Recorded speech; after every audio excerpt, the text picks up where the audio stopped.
Are you Julius Sagamore, the worthless nephew of my late solicitor Pontifex Sagamore? I do not advertise myself as worthless.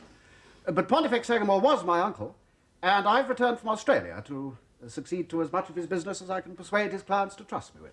I have heard him speak of you, and I naturally concluded that as you had been packed off to Australia, you must be worthless. However, it does not matter, as my business is very simple. I desire to make my will, leaving everything I possess to my husband. You can hardly go wrong about that, I suppose. I shall do my best. Pray sit down. I shall sit down when I feel tired. As you please. Well, now, before I draw up the will, it'll be necessary for me to know who your husband is. My husband is a fool and a blackguard. You will state that fact in the will. You will add that it was his conduct that drove me to commit suicide. But you've not committed suicide. I shall have when the will is signed. Oh, of course, quite so. Yes, how stupid of me. And his name? His name is Alistair Fitzsasson. What, the amateur tennis champion and heavyweight boxer? Do you know him? Every morning we swim together at the club. The acquaintance does you little credit. I'd better tell you that he and I are great friends, Mrs. Fitzsasson. Do not call me by his detestable name. Put me in your books as Epifania Ognisanti di Perega. Oh. Oh, I'm indeed honoured. Pray be seated. Sit down yourself and don't fuss. Yes, if you would prefer it, certainly. Your father was a very wonderful man, madam. My father was the greatest man in the world, and he died a pauper. I shall never forgive the world for that. A pauper? You amaze me. It was reported that he left you, his only child, 30 millions. What was 30 millions to him? He lost 150 millions. He'd promised to leave me 200 millions. I was left with a beggarly 30. The humiliation of it. Still an income of $1.5 million. You forget the death duties. I've barely 700,000 a year. Do you know what that means to a woman brought up on an income of 7 figures? The humiliation of it. You take my breath away, madam. As I am about to take my own breath away, I have no time to spare for yours. Oh, the suicide. Yes, I'd forgotten that. Had you indeed? Well, would you please put your mind to it for a moment and make a will for me to sign, leaving everything to Alistair? To humiliate him? No, to ruin him, to destroy him, to make him a beggar on horseback that he may ride to the devil. Money goes to his head. I've seen it at work on him. Yes, I also have seen that happen. But you can't be sure. He might marry some sensible woman. You're right. Make it a condition of the inheritance that within a month from my funeral, he marries a low female named Polly Seedy Stockings. Funny name. Her real name is Patricia Smith, but her letters to Alistair are signed Polly Seedy Stockings. As a hint, I suppose, that she wants him to buy her another dozen. Well, I should like to know, Polly. Pray why? Well, if Alistair prefers her to you, she must indeed be worth knowing. So I shall certainly make him introduce me. You are hardly tactful, Julius Sagamore. That won't matter when you've taken this. What's this? For the suicide. Now, you'll have to sign the chemist's book for the cyanide. Say it's for a wasp's nest. The tartaric acid is harmless, so the chemist will think you wanted to make lemonade. Now, you put the two separately in just enough water to dissolve them, and when you mix the two solutions, the tartaric and potash will combine to make tartrate of potash. This, being insoluble, will be precipitated to the bottom of the glass, and the supernatant fluid will be pure hydrocyanic acid, one sip of which will kill you like a thunderbolt. You seem to take my death rather coolly, Mr. Sagamore. Well, I'm used to it. Do you mean you have so many clients driven to despair that you keep a prescription for them? I do. It's infallible. And you're sure they've all died painlessly and instantaneously? No, they're all alive. Alive? The prescriptions are harmless for all? No, it's a deadly poison, but they don't take it. Why? I don't know, but they never do. Well, I will. And I hope you will be hanged for giving it to I'm me. only acting as your solicitor. You say you're going to commit suicide, and you come to me for advice, so I do my best for you. So that you can die without wasting a lot of gas or jumping into this serpentine. 6 and 8pence I shall charge your executors. What? For advising me how to kill myself? Not today, tomorrow. Why put it off till tomorrow? Well, it'll do as well tomorrow as today. And something amusing might happen this evening. Or even tomorrow evening. There's no hurry. You are a brute, a beast and a pig. You don't even ask what has driven me to this. My life means nothing to you. You make money out of the death of your clients. Oh, I do. There'll be a lot of business connected with your death. Alistair's sure to come to settle your affairs. And you think I'm going to kill myself to make money for you? Well, it's you who've raised my expectations, madam. Oh, God, listen to this man. Has it ever occurred to you that when a woman's life is wrecked, she needs a little sympathy, not a bottle of poison? I really can't sympathise with suicide. It doesn't appeal to me somehow. Still, if it has to be done, it had better be done promptly and scientifically. You don't even ask what Alistair has done to me. But it won't matter what he's done to you when you're dead. Why bother about it? You are an unmitigated hog, Julius. Why worry about me? The prescription will cure everything. Oh, damn your prescription there! Oh, it's infallible. Well, now that you've blown off steam, suppose you sit down and tell me all about it. You call the outcry of an anguished heart blowing off steam, do you? Well, what else would you call it? You're not a man, you're a rhinoceros. You're also a fool. No, I'm only a solicitor. You're a rotten solicitor. You're not a gentleman. You insult me in my distress. You back up my husband against me. You have no decency, no humanity. You're a fish with the soul of a black beetle, do you hear? Oh, yes, I hear, and I congratulate myself on the number of actions for libel I shall have to defend if you do me the honour of making me your solicitor. You are wrong. I never utter a libel. My father instructed me most carefully in the law of libel. If I questioned your solvency, that would be a libel. If I suggested that you are unfaithful to your wife, that would be a libel. But if I say that you are a rhinoceros, which you are, a most unmitigated rhinoceros, that is only vulgar abuse. I take good care to confine myself to vulgar abuse, and I have never had an action for libel taken against me. Is that the law, or is it not? I really don't know. I'll look it up in my You law need books. not. I instruct you that it is the law. My father had to instruct his lawyers in law. Solicitors are no good at law. They are only good at practice, as they call it. My father was a great man. Every day of his life he did things no one else ever dreamt of doing. I may not perhaps be a great woman, but I am his daughter, and as such I am an unusual woman. You will take the law from me and do exactly as I tell you to do. Well, that will simplify our relations considerably, madam. And remember, I have no sense of humour. I will not be laughed at. Madam, I shouldn't dream of laughing at a client with an income of $750,000. Have you a sense of humour? Try and keep it in check, but I'm afraid I have a little. You appeal to it somehow. Then I tell you, in cold blood, after careful consideration of my words, that you are a heartless blackguard. My distress, my disgrace, my humiliation, the horrible mess and failure I've made of my life seem to you merely funny. I don't know anything about your distress, your disgrace, the mess you've made of your life and all the rest of it. How can I laugh at things I don't know?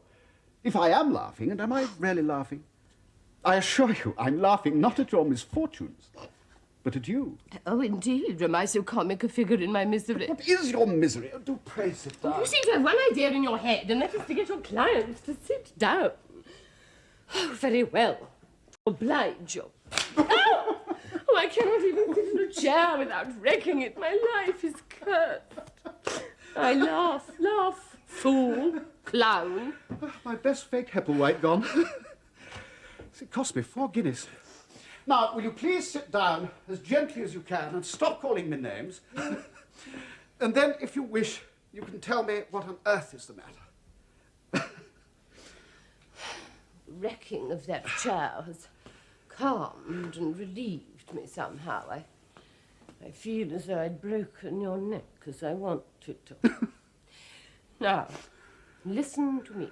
And don't stand over me like that. Sit down on what is left of your sham Hepplewhite. Yes, certainly, madam. Now, go ahead. My father was the greatest man in the world. I was his only child. His one dread was that I should make a foolish marriage and lose what little money he was able to leave me. The 30 million. Oh, don't interrupt. He made me promise that whenever a man asked me to marry him, I was to impose a condition on my consent. So what condition? I was to give him £150 and tell him that if within 6 months he changed that £150 into 50,000, I was his. If not, I was never to see him again. I saw the wisdom of this. Nobody but my father could have thought of such a real, infallible and sentimental test. I gave him my sacred promise that I would carry it out faithfully. And you broke that promise, I see. What do you mean, broke that promise? Well, you married Alistair. Now, Alistair's a dear good fellow, and he's one of the best in his way. But you're not going to persuade me he made £50,000 in 6 months with a capital of 150? He did. Wise as my father was, he sometimes forgot the wise things he said 5 minutes after he'd said them. He warned me that 90% of our self-made millionaires are criminals who take a 500 to 1 chance and get away with it by pure luck. Alistair was that sort of criminal. Oh, no, not a criminal. That's not like Alistair. He's a fool, perhaps, in business, but not a criminal. Like all solicitors, you think you know my husband better than I do. I tell you, Alistair came back after 6 months' probation with £50,000 in his pocket, instead of the penal servitude he so richly deserved. That man's luck is extraordinary. He always wins. He wins at tennis, he wins at boxing. He won me, the richest heiress in England. But you were a consenting party. If not, why did you put him to the test? Why did you give him the 150 to try his luck with? Boxing? Boxing? Yes, his boxing fascinated me. My father always held that a woman should be able to defend herself. He made me study judo. Judo? Do you mean Hebrew? Hebrew? Nonsense. Judo, jiu-jitsu. It's what common people call jiu-jitsu. I could throw you through that window as easily as you handed me that rotten chair. Japanese wrestle? Oh, that's rather a rough sport for a lady. How dare you call judo a sport? It's a religion. Oh, forgive me. Go on with your story, and please break it to me as gently as you can. I've never had a client like you before. You never will again. No, I don't doubt it for a moment. Now, tell me, where does Alistair come in? I saw him in an amateur heavyweight championship. He has a solar plexus punch no other boxer can withstand. And you married a man because he had a superlative solar plexus punch. Well, he was handsome. He stripped well, unlike most handsome men. I'm not insusceptible to sex appeal, very far from it. Quite. You needn't go into details. I will if I like. It is your business as a solicitor to know the details. I made a very common mistake. I thought this irresistible athlete would prove an ardent lover. It was nothing of the sort. All his ardour was in his fists. Never shall I forget the day. It was during our honeymoon, when his coldness infuriated me to such a degree that I went for him with my fists. He knocked me out with that abominable punch in the first exchange. Have you ever been knocked out by a punch in the solar plexus? No, thank heaven, I'm not a pugilist. It does not put you to sleep like a punch on the jaw. When he saw my face contorted in agony and my body writhing on the floor, he was horrified. He said he did it automatically, that he always countered that way, by instinct. I almost respected him for it. Then why do you want to get rid of him? I want to get rid of myself. I want to punish myself for the horrible mess I've made of my life and for marrying an imbecile. And now you put me off with your fooling. I don't know what I want. That's a horrible state of mind. I'm a woman who must always want something and always get it. An acquisitive woman, precisely. Yes, how splendid. Excuse me. Yes. Oh, one moment, hold the line. Your husband is outside with a woman. They want to see me. That woman! Have them in at once. But can I depend on you to control yourself? You can depend on Alistair's fists. I must have a look at seedy stockings. Have them in, I tell you. Send Mr. Fitzfassenden and the lady in, please. We shall now see the sort of woman for whom he has deserted me. Oh, I'm thrilled. I expect something marvellous. Don't be a fool. Expect something utterly common.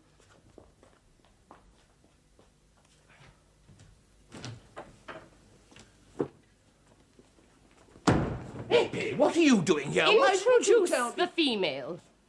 Patricia Smith is my name, Mrs. Fitzfassenden. That is not how you sign your letters, I believe. Now, don't begin making a row, Eppie. I was not speaking to you. I was speaking to the woman. You have no right to call her a woman. Now, Allie, you promised me. Promised you? How dare he promise you? What right had he to promise you? How dare you make him promise you? I won't have Polly insulted. You don't mind Miss Smith, do you? No, I don't mind. My sister goes on just like that. Your sister? You presume to compare your sister to me? Well, only when she goes off at the deep end. Now, you mustn't mind me. There's nothing like letting yourself go if you're built that way.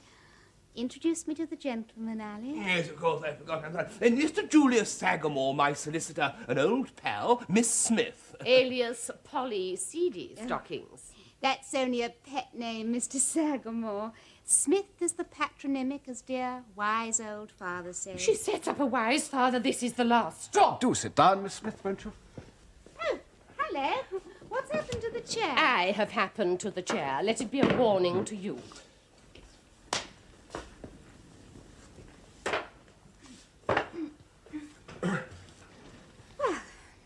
Mr. Sagamore, it's like this. Alistair... You need not explain. I have explained everything to Mr. Sagamore. And will you please have the decency in his presence and in mine to refer to my husband as Mr. Fitzfassenden? His Christian name is no concern of yours. Well, if you won't let anyone speak... I am not preventing you nor anybody from speaking. If you have anything to say for yourself, say it. But I am sorry, but it's such a long name. In my little circle, we call him just Allie. Do hear that, Mr. Sagamore? My husband is called Allie by these third-rate people. What right have they to speak of him at all? Am I to endure this? Yes, we know you have to put up with a lot, dearie. Dearie? But that's what the world is like. The world is like that to people who are like that. My world is not your world. Every woman has her own world within her own soul. Mr. Sagamore, I married this man. I admitted him to my world. The world my imagination had peopled with heroes and saints. Never before had a real man been permitted to enter it. I took him to be hero, saint, lover, all in one. What he really was, you can see for yourself. Well, I won't stand for this. Yes, go ahead. Strike me. Show her your knockout punch. Let her see how you treat women. Oh, damn! Don't get rattled, Allie. You've only put yourself in the wrong before Mr. Sagamore. I think you'd better go home. Let me have it out with her. Would you have the goodness not to speak of me as her? My name is Mrs. Fitzfassenden. I am not a pronoun. Sorry, but your name's such a tongue twister. Mr. Sagamore, don't you think Allie had better go? It's not right that we should argue about him to his face. Besides, he's worn out. He's hardly slept all night. How do you know that, pray? Never mind how I know it, I do. It was innocent. But where was I to go after you'd driven me out of the house with your tantrums? You went to her? I went to Miss Smith. She's not a pronoun, you know. I went to where I could find peace and kindness to my good, sweet, darling Polly. So there. Well, I have no sense of humour, but this strikes me as irresistibly funny. You mean you actually left me to spend the night in the arms of seedy Stocking? No, I tell you, it was innocent. Was he in your arms or was he not? Yes, of course he was for a while, but not in the way you mean.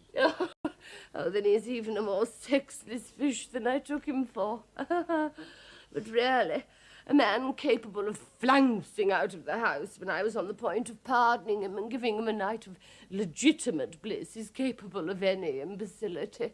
Pardoning me? Pardoning me for what? What had I done when you flew out at me? I did not fly out at you. I've never lost my dignity, even under the most insufferable wrong. You hadn't any wrongs. You drove me out of the house. I did not. I never meant you to go. It was abominably selfish of you. You had your seedy stockings to go to. I had nobody. Adrian was out of town. Adrian? Oh, this is a new complication. Who's Adrian? Adrian is Mrs. Fitzfassenden's Sunday husband, Mr. Sagamore. My what did you say? Your Sunday husband. You understand. What Adrian Blenderbland is to you, as it were, what Ally is to me. I don't quite follow. What is Mr. Blenderbland to you, Mrs. Fitzfassenden, if I may ask? Well, he is a gentleman with whom I discuss subjects which are beyond my husband's mental grasp, which is extremely limited. He's a chap who sets himself up to be an intellectual because his father was a publisher. He makes up to Eppie and pretends that he's in love with her because she has a good cook. I tell her that he cares for nothing but his food. He always calls at mealtime. A belly god, I call him, and I am expected to put up with this. And if I so much as look at Polly, oh my! Cases are completely different. Adrian worships the ground I tread on, true, but if you think seedy stockings worships the ground you tread on, you flatter yourself grossly. She endures you and pets you because you buy her stockings and anything else she may be short of. Well, I never contradict anyone, because it only makes trouble. And I'm afraid I do cost him a good deal, because he likes me to have nice things that I can't afford. No, you don't. No, you don't, my dear. You're as good as gold. Why, I'm always pressing things on you that you won't take, and you're a jolly sight more careful with my money than I am myself. Oh, touching. You are the Sunday wife, I suppose. No, I should say that you are the Sunday wife, Mrs. Fitzfassenden.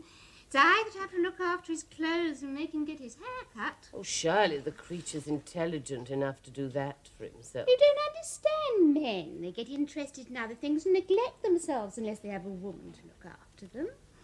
You see, Mr. Sagamore, it's like this. There are two sorts of people in the world. The people that anyone can live with and the people that no one can live with. Well, the people that no one can live with may be very good-looking and splendid and temperamental and romantic and all that, and they can make a man or a woman happy for half an hour if they're pleased with themselves and disposed to be agreeable. But if you try to live with them, they eat up your whole life running after them or quarrelling or attending to them one way or another. Can't call your soul your own. As Sunday husbands and wives to have a good tearing bit of love-making with, or a blazing row, or mostly one on top of the other once a month or so, they're all right. But as regular partners, they're just impossible. Yes, so I am the Sunday wife, and what, pray, are you? Oh, I'm the angel of the house, if you follow me. You are, dear, you are. You're his doormat, that's what you are. A doormat's a very useful thing if you want the house kept tidy, dear. Oh, excuse me. Yes. Did you say Blenderbland? Adrian, how did he know I was here? Will you ask the gentleman to wait? Perhaps you'll tell me something about him, Mrs. Fitz. Is he the chairman of Blenderbland's Literary Pennyworths? Oh, no, that is his father who created the business. Adrian is on the board, but he has no business ability. He's on 15 boards of directors on the strength of his father's reputation and has never, as far as I know, contributed an idea to any of them. Be fair to him, Eppie. I mean, no one in London knows how to order dinner better. I mean, this is what keeps him at the top in the city. Oh, thank you. Yes, I think I have his measure sufficiently. Shall I have him in? Certainly. I want to know what he's doing here. Yes, well, I don't mind. You do understand, of course, that I'm not supposed to know anything of his relations with my wife, whatever they may be. They are completely innocent, so far. I am not quite convinced that I love Adrian. He makes himself agreeable to me, that is all. Will you send Mr. Blenderbland in, please? You will now see the blighter who's cut me out with Eppie. Oh, I can't imagine any man cutting you out with any woman, dear. Would you be good enough to restrain your endearments when he comes in?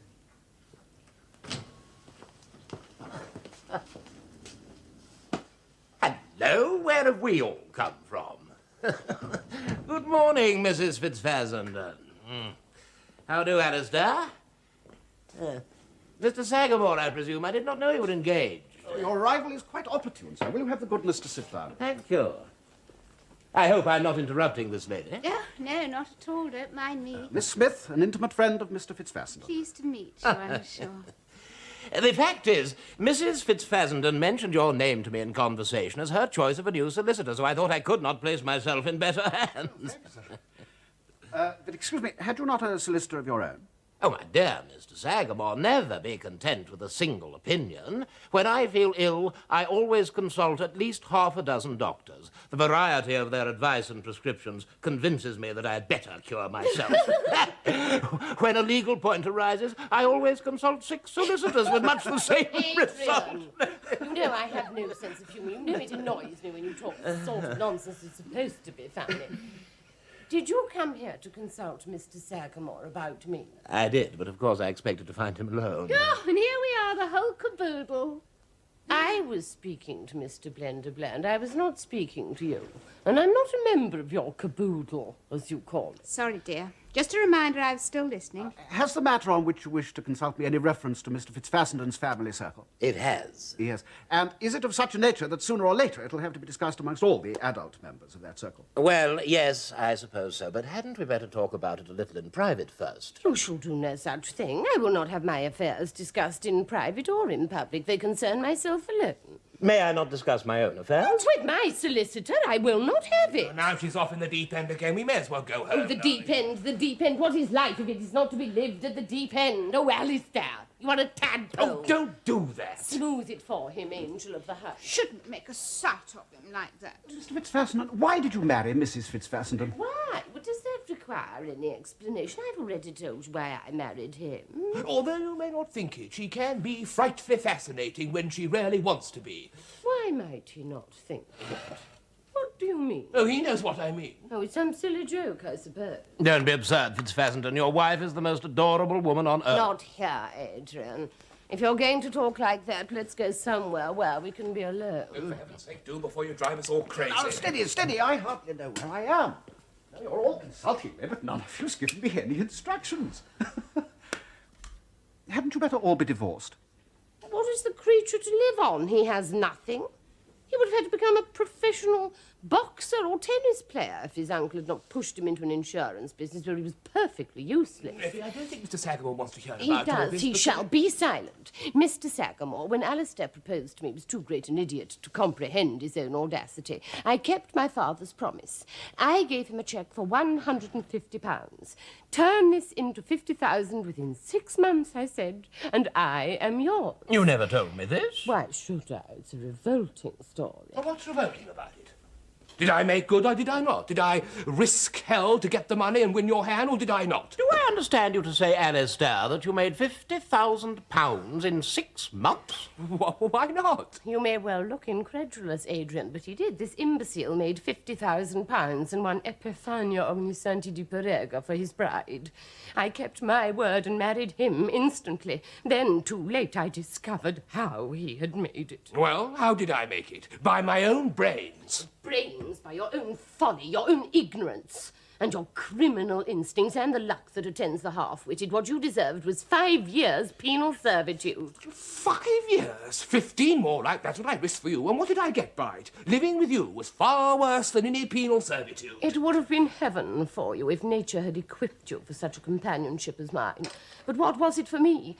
No man had ever been good enough for me. I was like a princess in a fairy tale, offering my hand and fortune to any man who could turn my £150 into 50,000 within 6 months. Able men, brilliant men, the youngest sons of the noblest families either refused or failed the test. Why? Because they were too honest or too proud. This thing succeeded, and I found myself tied for life to an insect. You may say what you like, but you were just as much in love with me as I was with you. Well, you were young. You were shaped well. Your lawn tennis was outstanding. You were a magnificent boxer. I was attracted by physical contact with you. Oh, is it necessary to be so very explicit, Mrs. Fitzfassenden? Julius Sagamore, you may be made of sawdust. I am made of flesh and blood. Alistair is physically attractive. It's my sole excuse for having married him. Have you the face to pretend he has any mental charm? But how did he make the £50,000? Was it on the stock exchange? Nonsense. The creature doesn't know the difference between a cumulative preference and a deferred ordinary. He wouldn't know how to begin. But how did he begin? My bank balance is at present about 150. I should very much like to know how to make it up to 50,000. You are so rich, Epiphania, that you don't know how a man to whom £100 is a considerable sum feels in the arms of a woman to whom £1 million is mere pin money. And you don't know how it feels to be a woman in the arms of a man and know that you could buy him 20 times over and not miss the price. If I give you my £150, will you invest it for me? It is not worth investing. You cannot make money on the stock exchange until your weekly account is at least 70,000. Do not meddle with money, Adrian. You do not understand it. I will give you all you need. No, thank you. I should lose my self-respect. I prefer the poor man's luxury of paying for your cabs and flowers and theatre tickets and lunches at the Ritz and all the little sums you have occasion for when we are together. It's quite true. I never carry pocket money about with me. I must owe you millions in odd £5 notes. I will tell my bankers that you want 1,000 on account. But I don't. I love lending you fivers, only as they run through my comparatively slender means at an appalling rate. I should honestly like a few lessons from Alistair in the art of turning hundreds into tens of thousands. His example would be useless to you, Adrian, because Alistair's one of nature's marvels, and there's nothing marvellous about you, except your appetite. Do explain how Alistair made the £50,000. I leave him to tell that disgraceful tale himself. I believe he's proud of it. Well, it worked out all right, but it was a near thing, I can tell you. And what I did was this. I met an American, and I told him that I was crazy about a woman who wouldn't marry me unless I made 50,000 in 6 months, and I had only £150 in all the world. He jumped up and said, "Why, man alive, if you've got £150, you can open a bank account, you can get a checkbook." I said, "Well, what good is a checkbook?" And he said, "Are we partners? 50-50? And I said, yes, you know, I mean, what else could I say? That very day, we started in. We lodged the money, and we took out a book of 150 cheques. We took a theatre. We engaged a first-rate company. We got a play. We had a splendid production. The girls were lovely. The scenery was lovely. The principal woman was an angry-eyed creature with a queer foreign voice and a Hollywood accent, just the sort the public adore. We never asked the price of anything. We just went in, up to our necks, for thousands and thousands. But how did you pay for all these things? With our cheques. So, didn't I tell you we had a chequebook? But when the £150 was gone, the cheques must have been dishonoured. Not one of them. We kited them all. I don't understand. What does kiting mean? Oh, it's quite simple. You pay for something with a cheque after the banks have closed for the day. If it's on Saturday or just before a bank holiday, all the better. Now, say the cheque is for £100 and you've not a penny at the bank. You must then induce a friend or a hotel manager to cash another cheque for £100 for you. That provides for the previous cheque. But it obliges you, on pain of 18 months' hard labour, to induce another friend or hotel manager to cash another cheque for you for £200. And so you go on, spending and kiting from hundreds to thousands, and from risks of 18 months' imprisonment to 5 years, 10 years, or 14 years even. And if you think that's an easy job, just try it for yourself, that's all. I dream about it sometimes. It's my worst nightmare. Why, my partner and I, we never saw that play, we never saw that theatre. Up to the first night, we were signing cheques and kiting them all the time. Well, of course, it became easier after a while, because as we began to pay our way all right, we found it easier to get credit, and the big expenses didn't come in until after the play was produced and the money started to come in. I could have done it for half the amount, but the American, he couldn't keep himself up with the excitement of it, unless we paid twice as much as we needed for everything. But it didn't really matter. Once that money started to come in, and my, oh my, did it come in. The whole town went mad about the angry-eyed woman. It rained money in buckets full. It went to my head like drink. It went to the American's head. It went to the head of the American's American friends. We bought the rights. We bought the film rights, the touring rights, the translation rights, all sorts of rights that I didn't even know existed. And they sold them off to one another so that everyone in New York and in Hollywood and in London, they all had a rake-off on them. But I only wanted £50,000. And so I cleared out with that, and I went swanking back to claim Eppie's hand, and she thought I was great. And I was great. The money made me great. I tell you, I was drunk with it. I was another man, and you can believe it or not as you wish, but my hats were really too small for me. It's quite true. The creature was quite transfigured. I, poor innocent, had no suspicion that money could work such miracles, for I possessed millions from my cradle. It meant no more to me than the air I breathed. But just now, when I suggested a divorce, you asked how he was to live. What has become of the £50,000? He bought a circus with it. He thought everything he touched would turn to gold. 3 weeks later, I had to liquidate that circus. He was about to turn the wild beasts loose and run away when I intervened. I was down £430, 16 and 7 by the transaction. Ah, was it my fault? The elephant got influenza. The Ministry of Health closed us down, wouldn't let me move on because they thought the animals would carry foot and mouth disease. At all events, instead of being 50,000 to the good, I was 430 to the bad. And now Alistair has the audacity to ask me for a divorce. No, I don't. Oh, Sagamore suggested that. How can I afford to let you divorce me? I mean, as your husband, I enjoy a good deal of social consideration, and the tradesmen give me unlimited credit. Yes, for stockings, among other things. Ali, does she pay for them? Now, never mind. Look, I have shown that I can make money when I'm put to it. I will make money again, and I will buy you all the silk stockings you need out of my own earnings. Now, don't cry, darling. Yeah, they think they're married already. The matter is not in your hands, Mr. Fitzfascinan. Mrs. Fitzfascinan can divorce you whether you like it or not. The evidence is that on a recent occasion you left your wife and took refuge in the arms of Miss Smith. The courts will give Mrs. Fitzfascinan a decree on that. Well, let it. I can support Alistair till he has time to make another fortune. You all think him a fool, but he's a dear, good boy. And it disgusts me the way you all turn against him and the way his wife treats him like dirt under her feet. What would she be without her money, I'd like to know? Nobody is anybody without money, Seedy Stockings. My dear old father taught me that. Stick to your money, he said, and all other things shall be added unto you. He said it was from the Bible. I've never verified the quotation, but I've never forgotten it. I have stuck to my money, and I shall continue to stick to it. Rich as I am, I can hardly forgive Alistair for letting me down £430. 16 and 7, you stingy beast, but I'll pay it. You will, dear. I should sell out my insurance and give it to you. May I have that in writing, Miss Smith? Oh, you ought to be ashamed of yourself, you greedy pig. It was your fault. Why did you let the elephant go for £30? It cost 200. Yes, don't let's wander from the point. Yeah, well, what is the point, pray? The point is that you can obtain a divorce if you wish. I don't wish. Do you think I'm going to be dragged through the divorce court and have my picture in the papers with that thing? To have the story of my infatuation in headlines in every rag in London?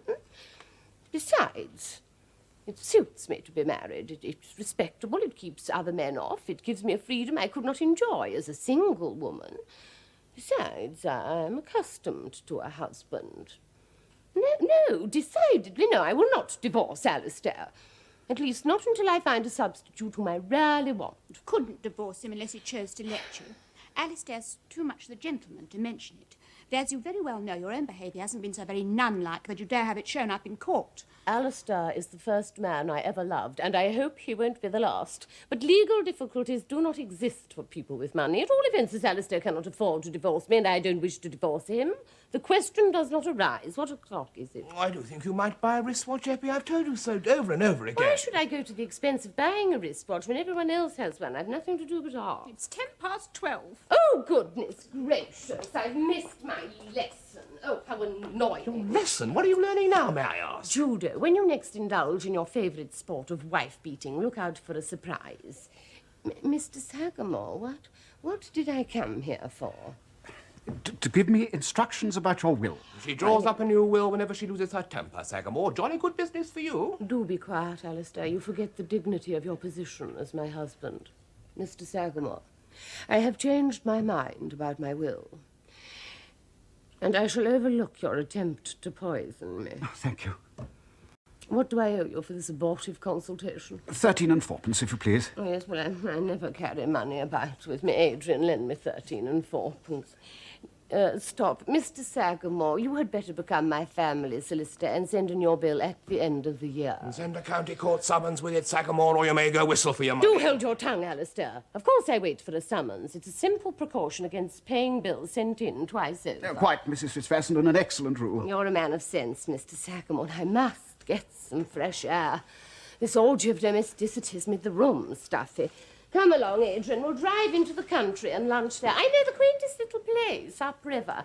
Goodbye, Mr. Sagamore. Goodbye, Seedy Stockings. Take care of Alistair for me. His good looks will give you a pleasing sensation down your spine. By the way, Mr. Blenderbland, what did you come for? I totally forget. I don't feel equal to any more this morning. Your wife is a most extraordinary lady. Can't find words for her, poor dear. Now, Mr. Fitzfasson, may I ask what you came to consult me about? Oh, I don't know. After 10 minutes with FP, I don't know whether I'm standing on my head or on my It heels. was about a separation. Pull yourself together a bit, dear. Separation, you may as well go and try and separate yourself from a hurricane. Come along, Seedy, my darling. We mustn't waste a busy man's time. Mr. Sagamore, you'll stand by us, won't you? You'll save Ali from that awful woman. You'll save him for me. I'm afraid I can't control her, Miss Smith. What's worse, I'm afraid she can control me.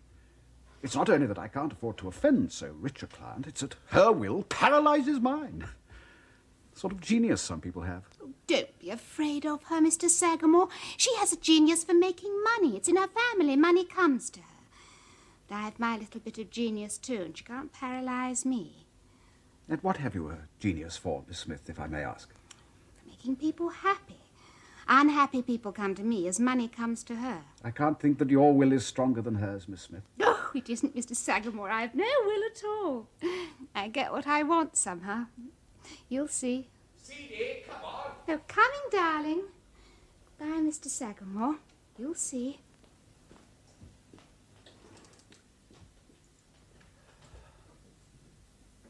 I think I shall wait and see.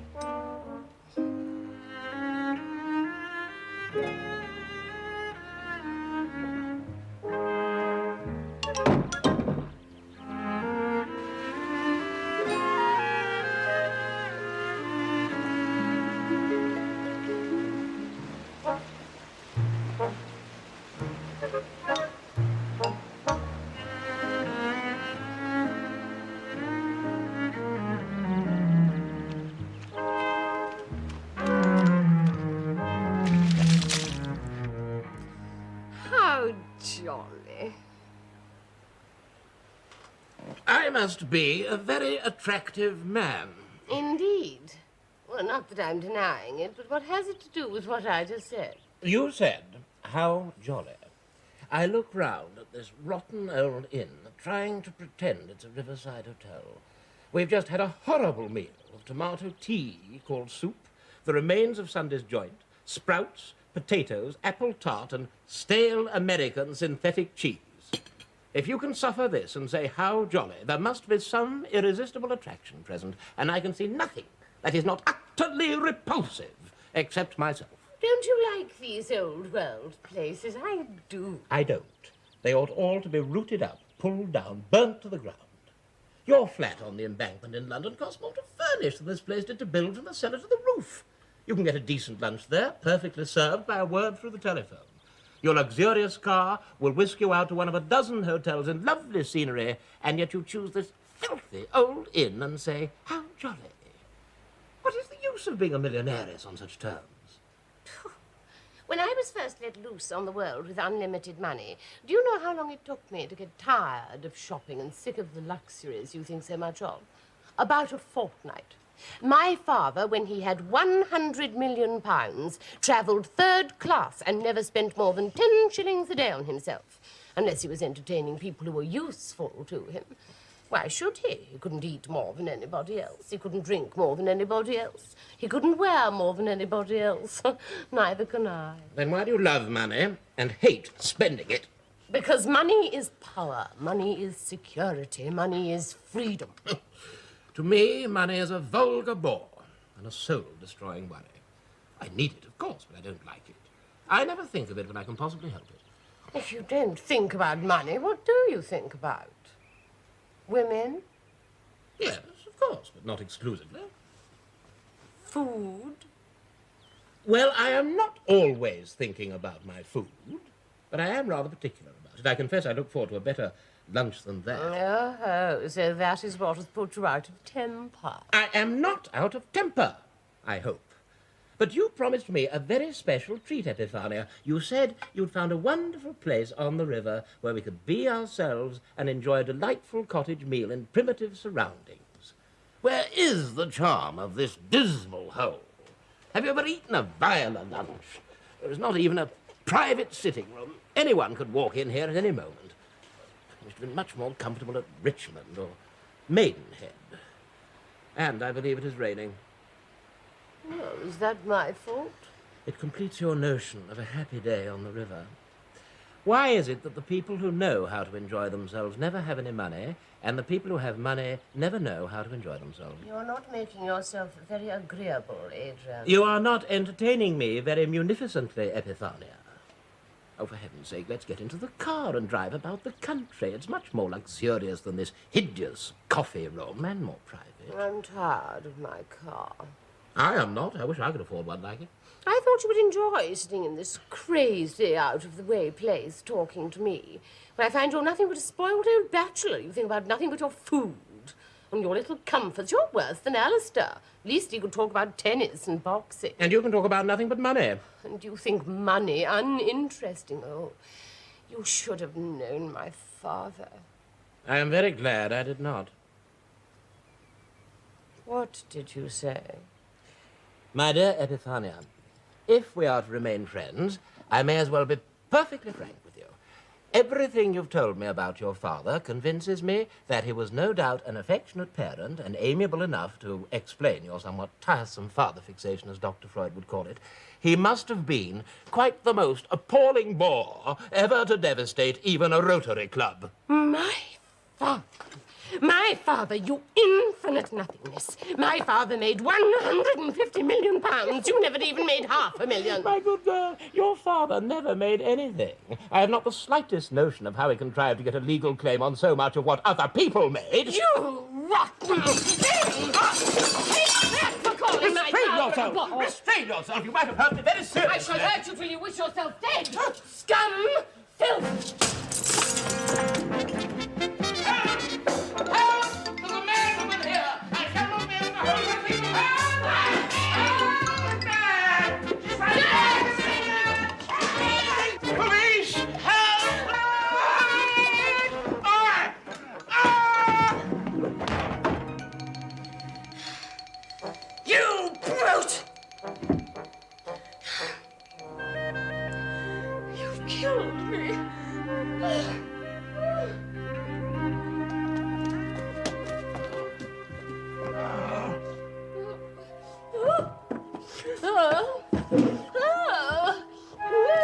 What's the matter? What's going on here? Who the devil are you? I'm an Egyptian doctor. I hear a great disturbance. You come in here in convulsions. Can I help? I am dying. Nonsense, I can swear. The fit has subsided. You can sit up now. You're quite well. Good afternoon. Stop! I'm not quite well. I'm on the point of death. I need a doctor. I am a rich woman. In that case, you will have no difficulty in finding an English doctor. Is there anyone else here who needs my help? The noise was of some body falling downstairs. Never He may mind have broken him. some bones. Never mind him. If he'd broken every bone in his body, it's no more than he deserved. Come back instantly. I want you. Come back. Come back.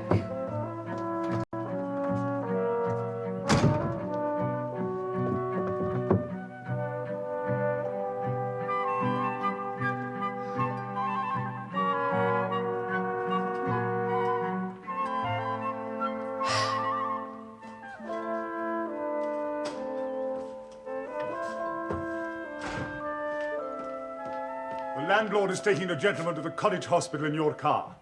In my car, I will not permit it. Let them get an ambulance. The car has gone. You should be very glad that it is being so useful. It is your business to doctor me, not to lecture me. I am not your doctor. I am not in general practice. I keep a clinic for penniless Mohammedan refugees, and I work in a hospital. I cannot attend to you. You must attend to me. You shall attend to me. Are you going to abandon me here to die? You are not dying. Not yet, at least. Your own doctor will attend to you. You are my own doctor, I tell you. I am a rich woman. Doctor's fees are nothing to me. Charge me what you please, but you must and shall attend to me. You are abominably rude, but you inspire confidence as a doctor. If I attended all those in whom I inspire confidence, I should be worn out in a week. I have to reserve myself for poor and useful people. Then you're either a fool or a Bolshevik. I am nothing but a servant of Allah. You are not. You are my doctor. I am a sick woman. You cannot abandon me to die in this wretched place.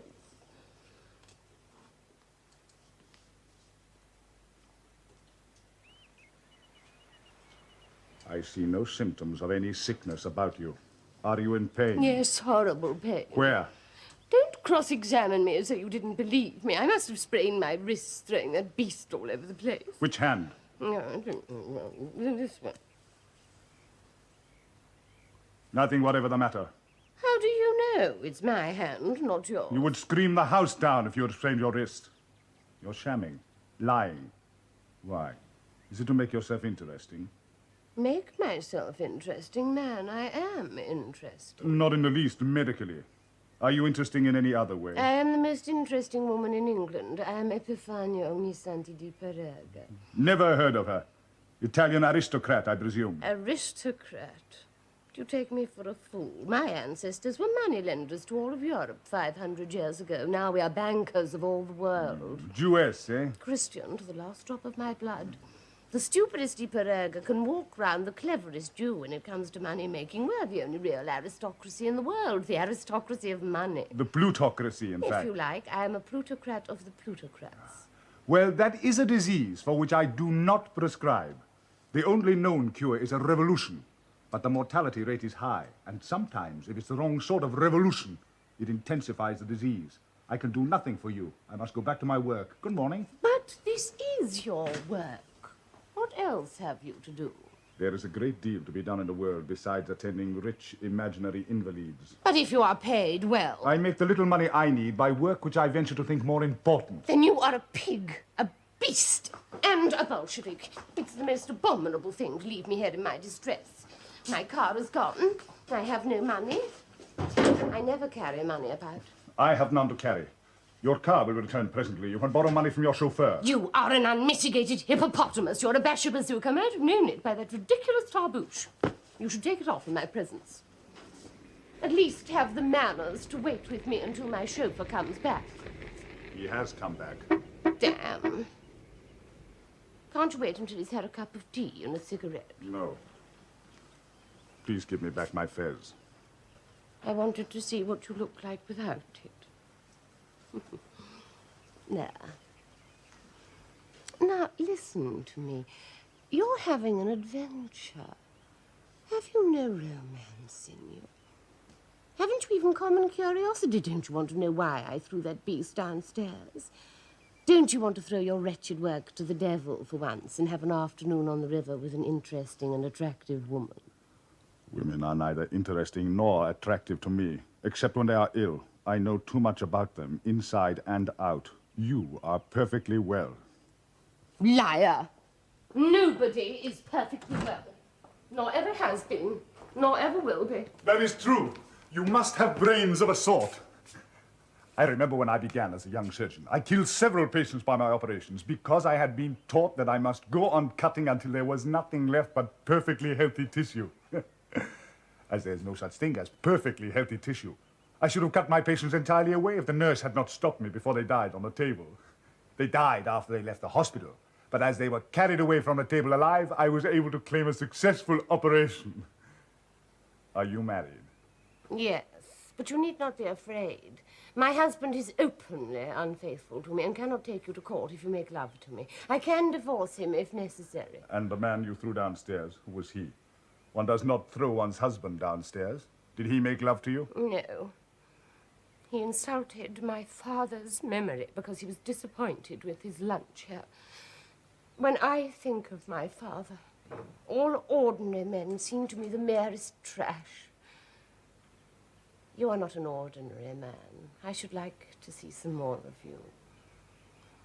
Well, now you have asked me confidential questions about my family, and I have answered them. You can no longer pretend that you are not my family, Doctor, so that is settled. A father fixation, you say, and an excess of money. A beggarless 30 million. A psychological curiosity. I will consider it. Consider it. You will feel honored, gratified, delighted.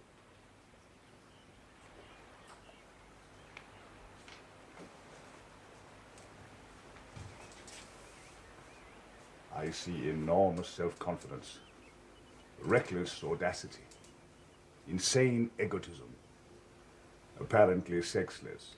Sexless? Who told you that I am sexless? You talk to me as if you were a man. There is no mystery, no separateness, no sacredness about men to you. A man to you is only the male of your species. My species, indeed.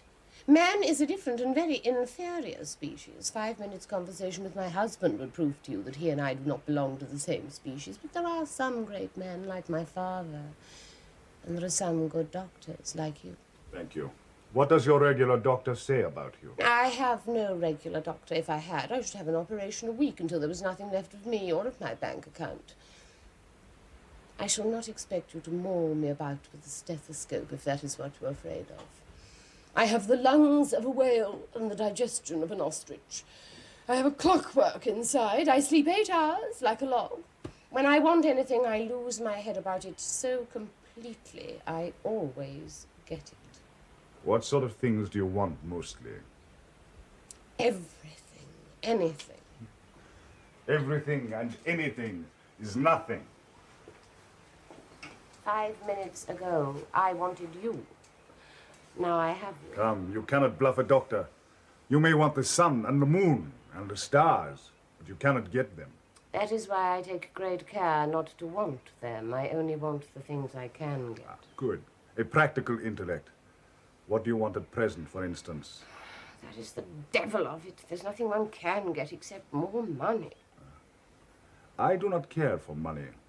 I care only for knowledge. Knowledge is no use without money.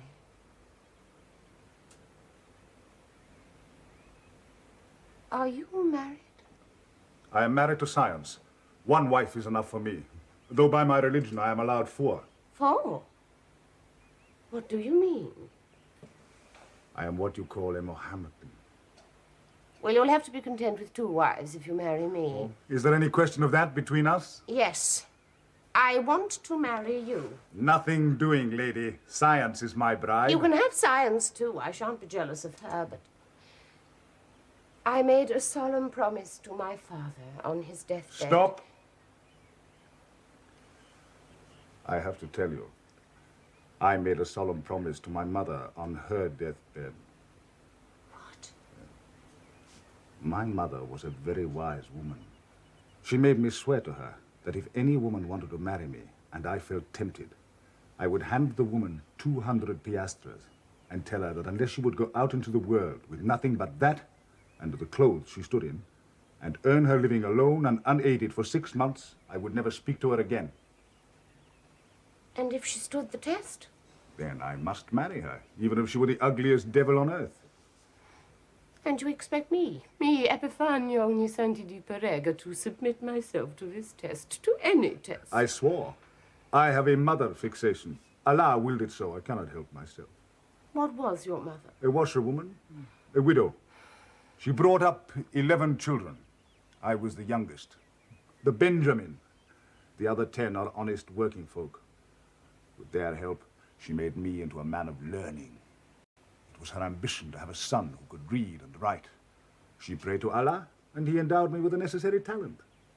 And you expect me to be beaten by an old washerwoman? I'm afraid so. You could never pass the test. Indeed. And my father's test for a husband worthy of me. Oh? The husband is to be tested too. That had never occurred to me. Not your mother either, it seems. Well, you know better now. I am to give you £150. You are to increase it to 50,000 within 6 months. How is that for a test? Quite conclusive. At the end of 6 months, I should not have 1 penny of it left. Praise be to Allah. You confess yourself beaten. Absolutely. Completely. And you think I am beaten too? Hopelessly. You do not know what homeless poverty is. And Allah the Compassionate will take care that you never do.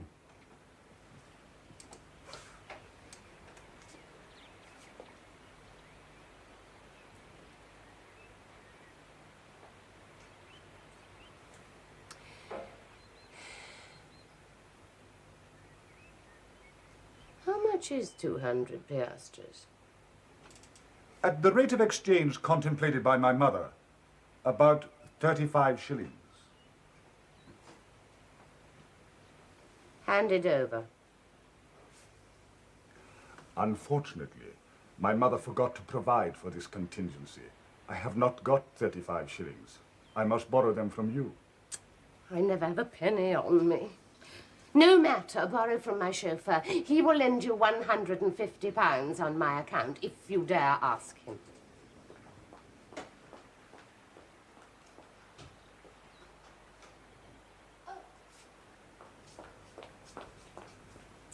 Goodbye. For 6 months.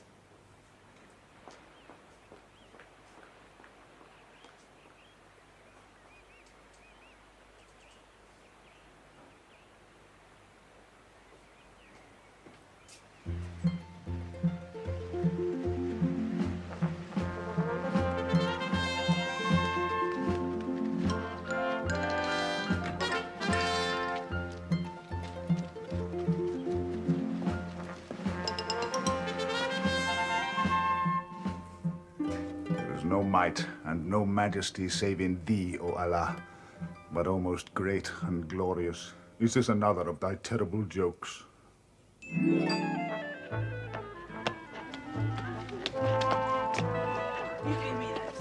give that back! No! Give me that back!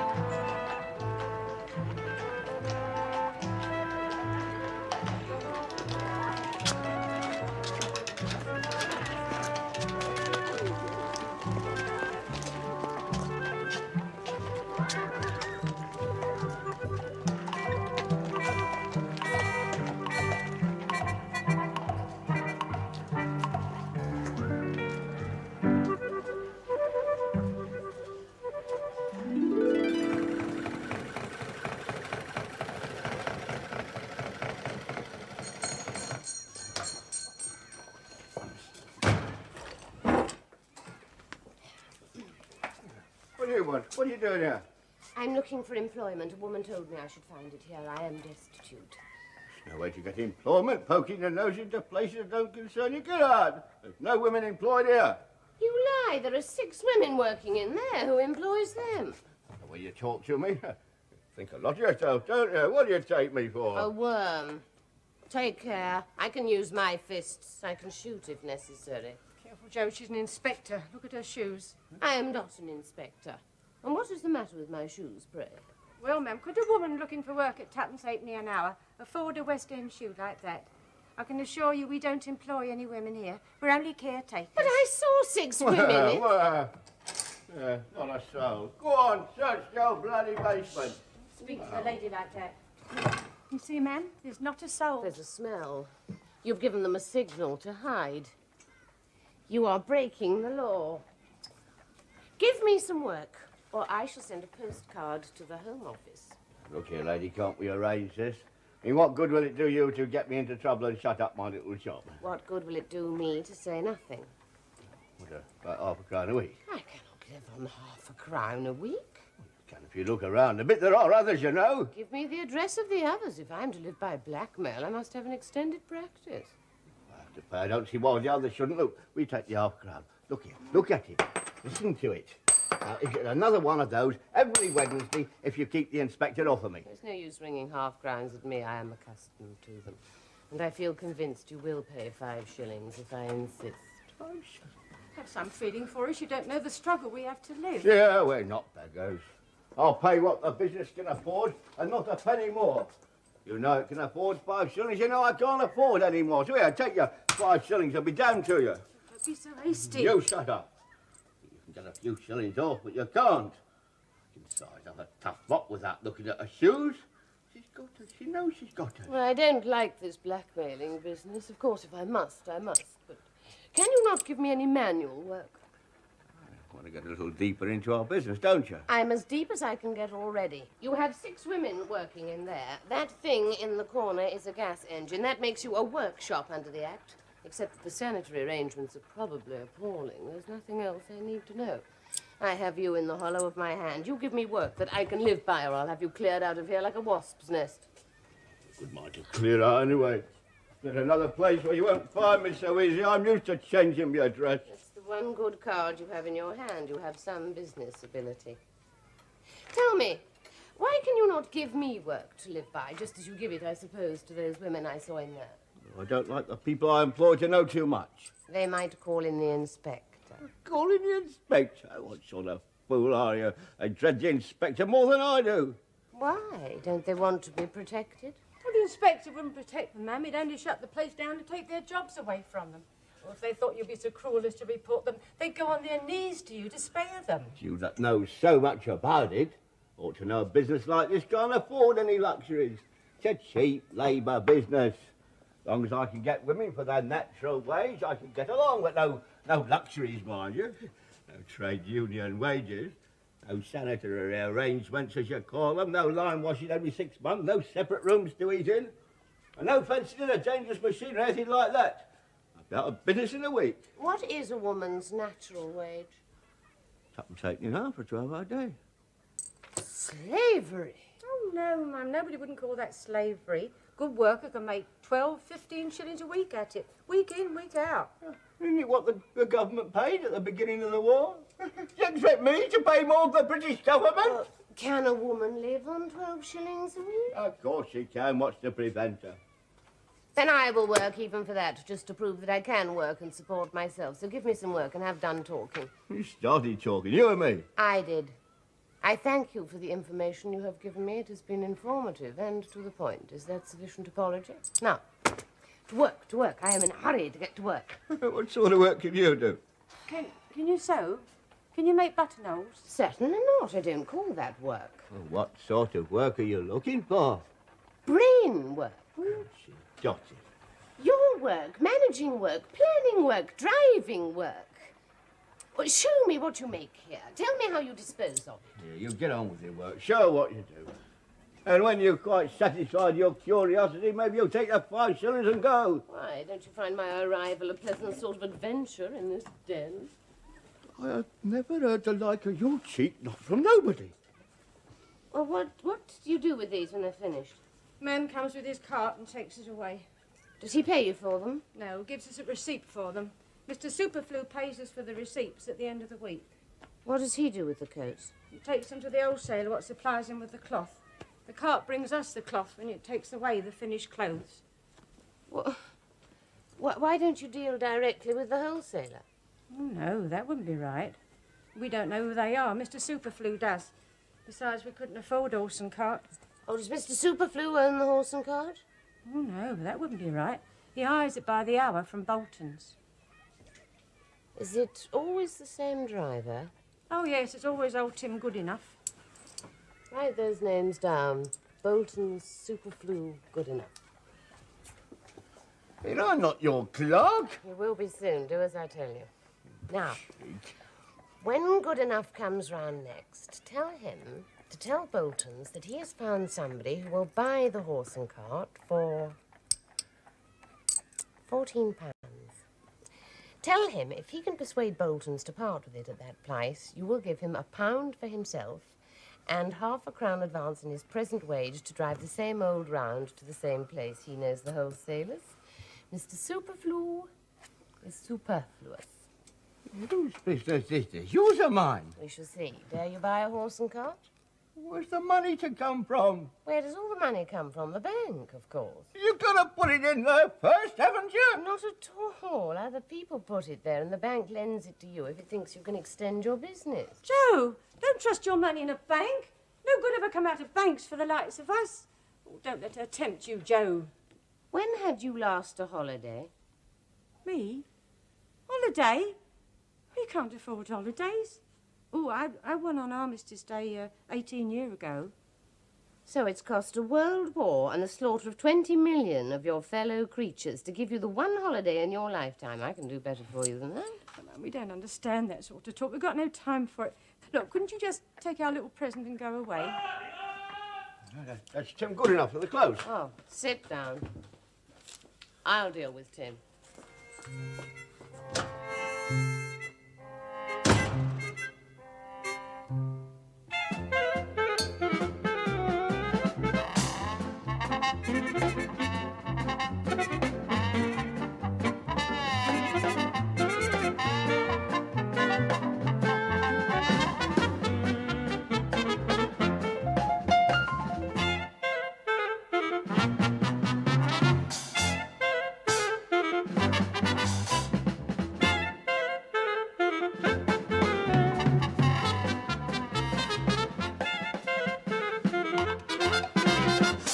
Now, look, hold your noise. I'll not let her interfere with us. I'll put her out all right. Now, look here, Mrs. Let's have an understanding. There's no understanding necessary. Tim Goodenough is quite convinced the Boltons will part with the horse and cart for £10. Oh, do stop that poor woman howling.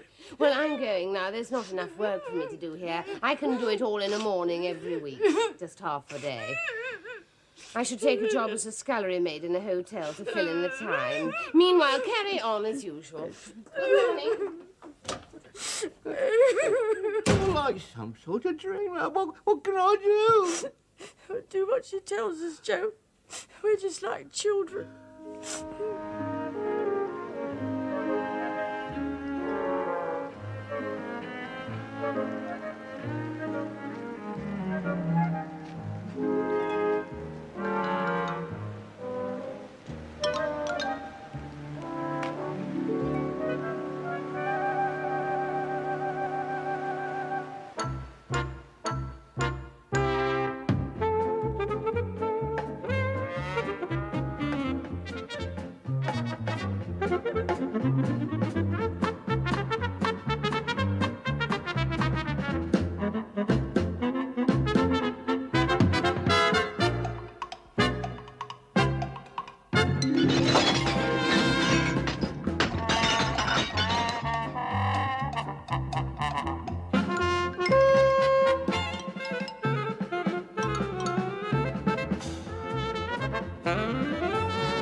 Say, Seedy, isn't this jolly?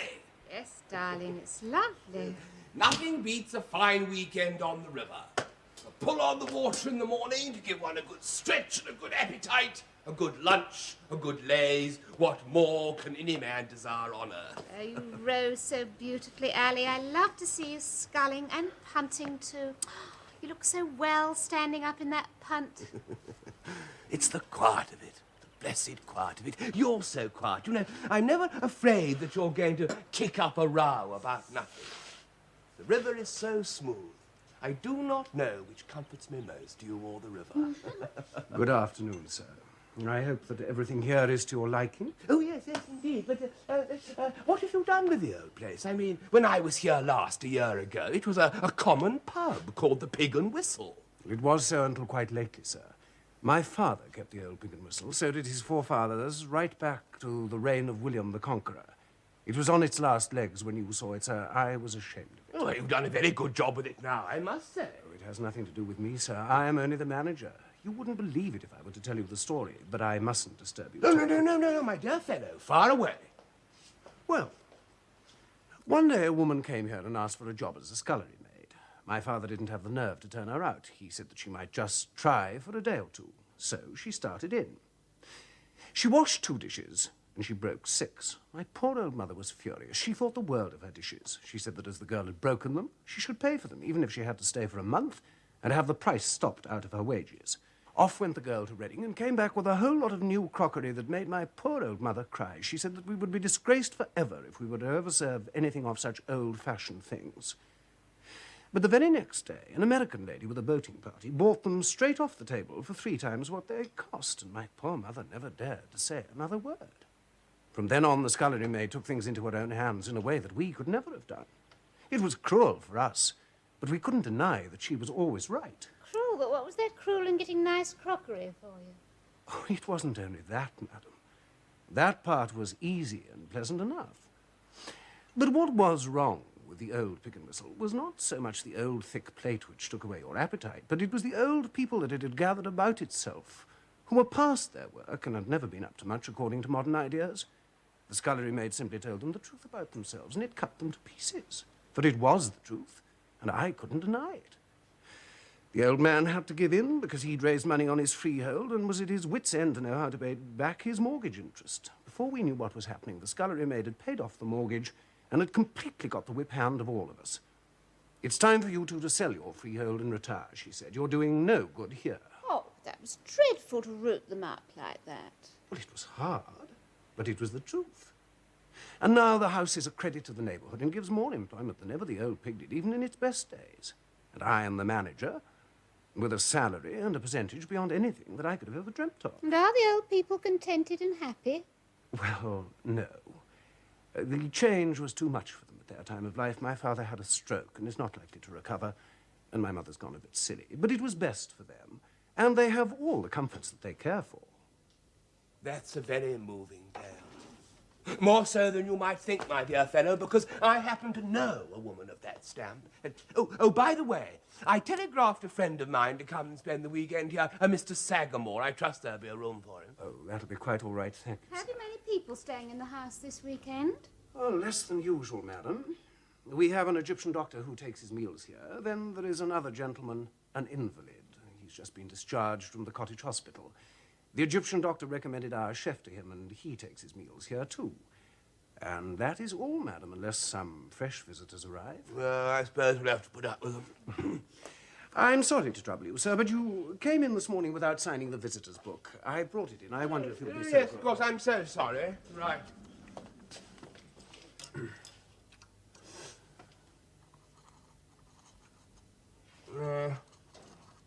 There we are. Thanks so much, sir. Oh, indeed, sir. We are honoured. Anything wrong? Oh, no, sir, nothing wrong. Quite the contrary. Mr. and Mrs. Fitzfassenden. It's such an unusual name. Have I the honour of entertaining the celebrated... Yes, well, I am the boxing champion and the tennis champion, but you see, I'm here on holiday, and I'd rather not talk about it anymore or refer to it. I quite understand, sir. I wouldn't have mentioned it, but that the proprietress of this hotel, the lady that I spoke to you of, is a Mrs. Fitzfassenden. What? Let me out of this! Seedy, pack the bags! I want my bill, please, instantly! Certainly, sir, but she's not here at present, and I do not expect her this weekend. Oh, don't fuss, Sally! But the weekend is spoiled! May I say, sir, that she won't come? She's given up paying us unexpected visits now that she knows that she can depend on me. Alistair! Miss Smith! What does this mean, Sagamore? You never told me who you were bringing me to see. You said 2 friends. Well, Mr. Blenderbland, we are pleased to see you. Won't you sit down? Adrian, what's happened? What have you done to yourself? Everybody asks me what I have done to myself. I haven't done anything to myself. I suppose you mean this and this. They are what your wife has done to me. That is why Sagamore should not have brought me here. My dear fellow, I really am most frightfully sorry. Oh, won't you sit down, Mr. Blenderbland? Come and rest yourself on this couch. dear. Well, we don't mind what Mrs. Fitzfassenden does. But I do. You are most kind, but I cannot claim the privilege of a friend and at the same time be the plaintiff in an action for assault and battery. Yes, you can. There's nothing new about the situation. Now do come and make yourself comfortable, Adrian. Well, very kind of you. And I really can't stand any longer. But I don't understand why Sagamore should have played such a trick on me. And, of course, on you, too. Well, the truth of the matter is that Blenderland won't be reasonable. So I thought you two might help me bring him to his senses. No use, Sagamore. £2,500 and costs, not a penny less. Too much is ridiculous. £2,500 and medical expenses and costs. And cab fare to the cottage hospital, I suppose. Hmm? No, I went in her own car. But now you mention it, I tipped the chauffeur. Don't misunderstand me. It's not the money I mind. It's the principle of the thing. It's a question of honour, of self-respect. Yes, but how do you arrive at the figure?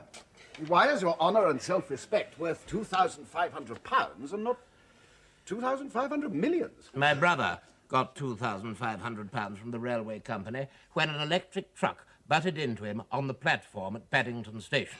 I will not let Epiphania off with less. It was an unprovoked, brutal, cowardly assault. Extremely sorry, sir, but Mrs. Fitzfassenden is outside with the Egyptian doctor. What? I really did not expect her. You have allowed my husband to bring a woman to my hotel and register her in my name. You are fired. I'm extremely sorry, madam.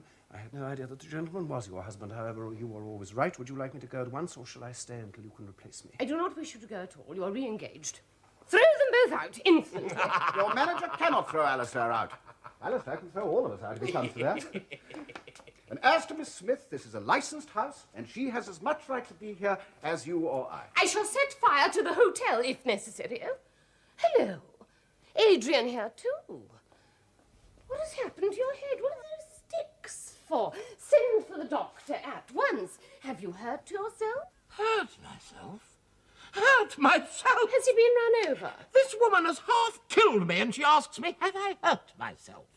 I fell down the whole flight of stairs. My ankle was sprained, my knee was twisted, the small bone of my leg was broken, my spine was ricked. I had to give them a subscription at the cottage hospital where your man took me. I had to go from there to a nursing home. 12 guineas a week. I had to call in 3 Harley Street surgeons, and none of them knew anything about dislocated knees. They wanted to cut my knee open. I had to go to a bone setter, and he charged me 50 guineas. Well, why did you not walk downstairs properly? Were you drunk? He declares that his injuries were inflicted by you when you last met Mrs. Fitzfassenden. By me? Am I a prize fighter? Am I a coal heaver? Both. Do you deny that you assaulted him? Of course I deny it. Anything more monstrous I have never heard. What happened was he insulted my father grossly. It was most unprovoked. At a moment when I had every reason to expect the utmost tenderness from him. The blood rushed to my head. The next thing I remember was I was lying across the table, trembling, dying. The doctor who found me will tell you what my condition was. I don't care what your condition was. What condition did your chauffeur find me in? He's taking an action against you. An action? Very well. You know my invariable rule. Fight him to the last ditch, no matter what it costs. Take him to the House of Lords, if necessary. We shall see whose purse holds out the longest. I will not be blackmailed. You think your father's money places you above the law? Again? No, none of that, Toko, my girl, Toko. Oh, she knows. Toko is an infallible medicine for calming the nerves. You are a blow in the solar plexus and a day in bed, that is Toko. You are a witness, Mr. Sagamore, how I go in fear of my husband's brutal violence. He can torture me, batter me, kill me. He is stronger than I am. It is the last argument of the lower nature against the higher. My innocence is useless. Do your worst. Quite safe now, ladies and gentlemen. Now you know how I feel. It serves you right. I do not wish to hear any more about Mr. Blenderbland and his ridiculous injuries. Now, do be a little reasonable, Mrs. Fitzfassenden. How are we to discuss the compensation due to Mr. Blenderbland without mentioning his injuries? There is no compensation due to Mr. Blenderbland. He deserved what he got, whatever it was. He will take an action against you. Then take one against him first. What for? Oh, never mind. I don't care. Don't bother me about it. Claim £20,000 damages. I tell you, I will not be blackmailed. Neither will I. I am entitled to compensation, and I mean to have it. You are not Stay, please. No, I cannot advise either of you to go to law. But quite seriously, Mrs. Fitzfassenden, Mr. Blenderbland is entitled to some compensation. Yeah. You can afford it. Mr. Sagamore, a woman as rich as I am cannot afford anything. I have to fight to keep every penny I possess. Every blackmailer, every swindler, every charity, every testimonial, every political cause, every league and brotherhood and sisterhood, every church and chapel, every institution of every kind on earth is busy from morning to night trying to bleed me to death. If I weaken for a moment, if I let a farthing go, I shall be destitute by the end of the month. I subscribe 1 guinea a year to the Income Taxpayers Defence Fund, and that is all. Absolutely all. My standing instructions to you are to fight every action and to forestall every claim for damages with a counterclaim for 20 times the amount. That is the only way I can write across the sky, hands off my money. You see, Mr. Blenderbland, it's no use. You must withdraw your threat of inaction. I won't. You will, you must. Oh, we're wasting time. Give him a £10 note and be done with it. A £10 note? Oh, Mrs. Fitzfasten. Yes, a £10 note. No man can resist a £10 note if you crackle it under his nose. He wants 2,500. Not a penny less. Adrian, my child, I have underrated you. Your cheek, your gluttony, your obstinacy impose respect upon me. I threw a half-baked gentleman down the stairs and my chauffeur picked him up off the mat, a magnificently complete skunk. 5,000 for that, Sagamore, do you hear? Please, please, do keep your temper. Keep your own temper. Has she lamed you for life? Has she raised a bump on your head? Has she called you a skunk? No, but you may at any moment. Oh, my Sagamore, my treasure. Shall I give him 5,000 on condition he turn it into 1 million in 6 months? I will do what I like with it. I will have it unconditional. Mr. Blenderbland, it's a mistake to go into court in the character of a man who's been called a skunk. It's also very difficult for a plaintiff to get sympathy in the character of a man who's been thrashed by a woman. Now, if Mrs. Fitzfasten had stabbed you, or shot you, or poisoned you, that would have been quite in order. So your dignity would not have been compromised. But Mrs. Fitzfasten knows better. She'd come into court, beautifully dressed, looking her best, and long before we can get the case into the lists, the bump on your head will have subsided, your broken bone will have set, and the colour will have come back to your cheeks. So, unless you can provoke Mrs. Fitzfasten to assault you again the day before the trial, and she's far too clever for that, the chances are 1,000,000 to 1 against you. Yes, Blenderbland, you wouldn't stand a dog's chance. Alistair's quite right. Ask her nicely, perhaps she'll pay your expenses. Is there no justice for a man against a woman? Believe me, no, not against a millionairess. And what justice is there for a millionairess, I should like to know? Oh, in the courts, I was not everything's- talking of the courts. I was speaking of the justice of heaven. Oh, Lord, now we're for it. Alistair, how can you jeer at me? Is it just because I am a millionairess I cannot keep my husband, cannot keep even a lover, cannot keep anything except my money? There you sit before my very eyes, snuggling up to that insignificant little nothingness who cannot afford her own stockings, and you are happy, and she is happy. Here is this suit of clothes on 2 sticks. What does it contain? Oh, let me alone, will you? Something that once resembled a man, something that liked lending me £5 notes and never asked me to repay them. Why? Kindness to me, love of me, no. The swank of a poor man lending to a millionairess. In my divine wrath, I smashed him, as a child smashes a disappointing toy. And when he was brought down to his real self, I found I was not a woman to him. I was a bank account with a good cook. That's all very well, dear, but the truth is no one can live with you.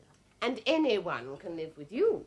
And apparently you can live with anyone. Well, what Celia says is the God's truth. Nobody could live with you. Why? Why? Be reasonable, Mrs. Fitzfasten. Can one live with a tornado?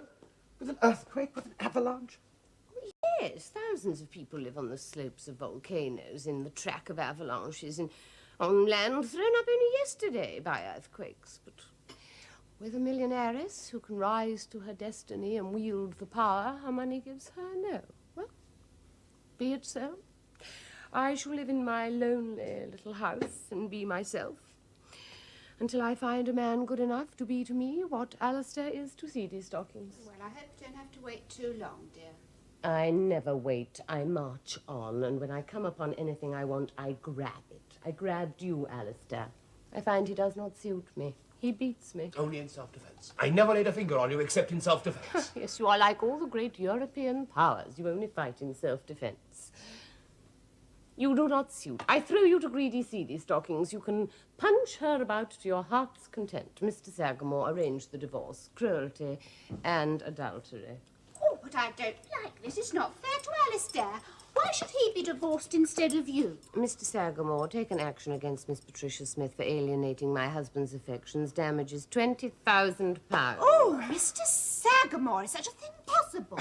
I'm afraid it is, Miss Smith, quite possible. Well, my dear old father used to say that in the law courts there was only one way to beat the people who had unlimited money, and that's to have no money at all. Can't get 20,000 out of me. Damn your old father. That's one for you, Effie. I'm afraid the laugh is with old Mr. Smith, Mrs. Fitzfassenden. Because where there is nothing, the king loses his rights. Oh, I can bear no more of this. I shall live in utter loneliness until I find the right man, the mate created for me in heaven. He must be somewhere. The manager says I'm wanted here. Who wants me? I want you. Come here. Something wrong with your blood pressure, eh? Oh. I have never felt such a pulse. It is like a slow sledgehammer. Is my pulse my fault? No, it is the will of Allah. All our pulses are part of the will of Allah. Now, look here. You know, Doc, that won't go down in this country. We don't believe in Allah. That does not disconcert Allah in the least, my friend. The pulse beats still. Slow, strong. You are a terrible woman, but I love your pulse. I have never felt anything like it before. Oh, fancy that. He loves her pulse. I am a doctor. Women as you fancy them are nothing to me but bundles of ailments. But the life, the pulse, is the heartbeat of Allah, save in whom there is no majesty and no might. My pulse will never change. This is the love I crave for. I will marry you. Mr. Sagamore, take out a special license the moment you've got rid of Alistair. It is not possible. We are bound by our vows. Well, have I not passed your mother's test? I came to this hotel a scullery maid. I'm now its owner. But what of the old people whose natural home this place had become? The old man, the old woman. Was not this preying on the poverty of the poor? Shall I, a servant of Allah, live on such gains? I have to take the world as I find it. The wrath of Allah shall overtake those who leave this world no better than they found it. I think Allah loves those who make money. All the evidence is that way, certainly. I do not see it so. I see that riches are a curse. Poverty is a curse. And only in the service of Allah is there righteousness, justice, and happiness. But all this talk is idle. This lady has easily fulfilled the conditions imposed by my mother, but I have not fulfilled the conditions imposed by the lady's father. You need not trouble. I can show you how to turn 150 into 50,000. You cannot. It is gone. You cannot have spent it all. You who live like a mouse. There must be some of it left. Not a penny, not a piastre. Allah... Oh, bother Allah. What did you do with it? Allah is never bothered. On that afternoon when you left me to earn your own living, I called upon the merciful, the compassionate, to reveal to me whether you were not one of the strokes of his infinite humor. Then I sat down and took up a newspaper, and behold, a paragraph headed Wills and Bequests. I read a name that I cannot remember, a Mrs. Somebody of Clapham Park, £122,000. She had never done anything but live in Clapham Park, and she left £122,000. But what was the second name?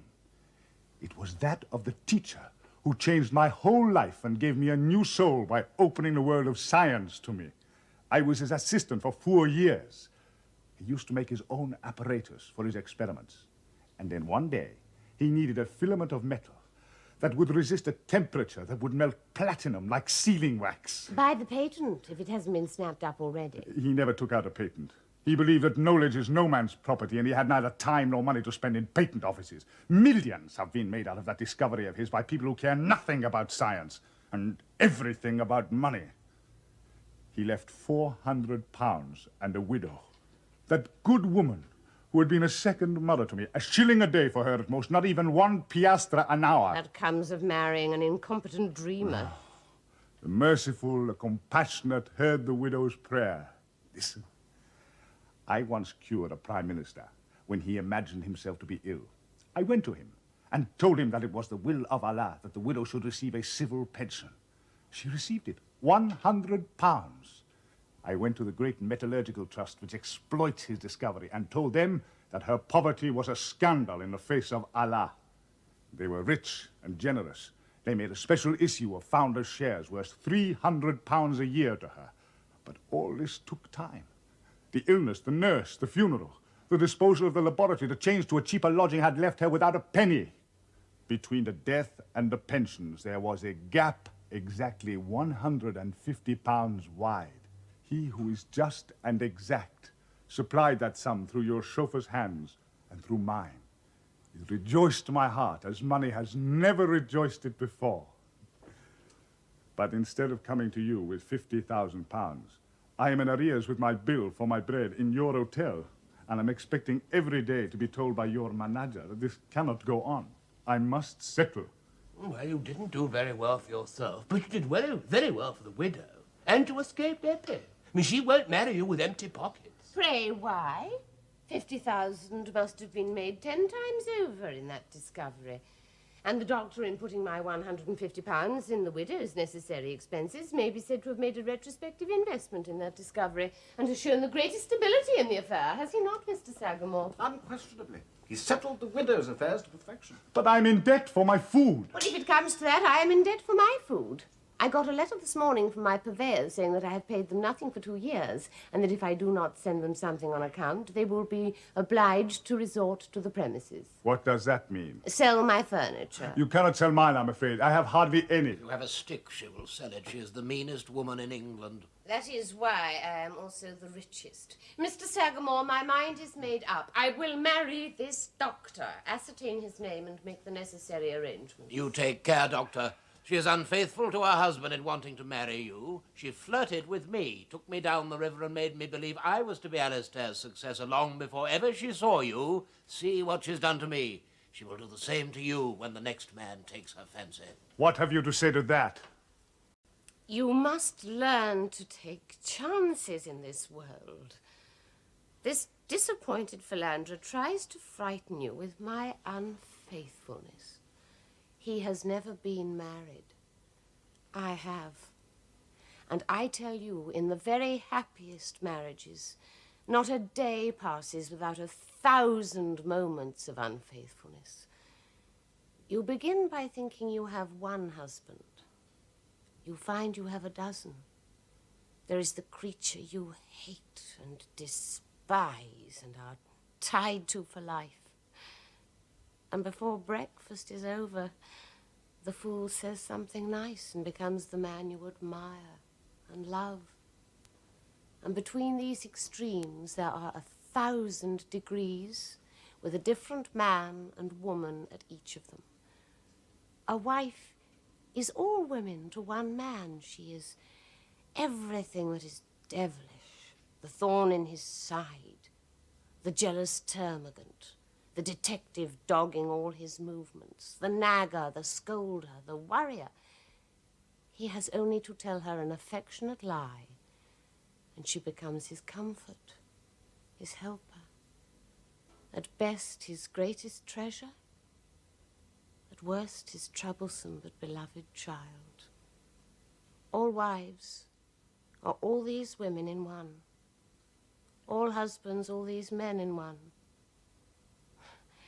What do the unmarried know of this infinitely dangerous, heart-tearing life of adventure we call marriage? Face it as you would face a dangerous operation. Have you not performed hundreds of them? Of a surety, there is no wit and no wisdom like that of a woman ensnaring the mate chosen for her by Allah. Yet I am very well as I am. Why should I change? I shall be very happy as an old bachelor. Can you feel my pulse every day as an old bachelor? I had forgotten the pulse. 1, 2, 3. It is irresistible. It is a pulse in 100,000. I love it. I cannot give it up. You will regret it to the last day of your life. Mr. Sagamore, you have your instructions. Congratulations, darling.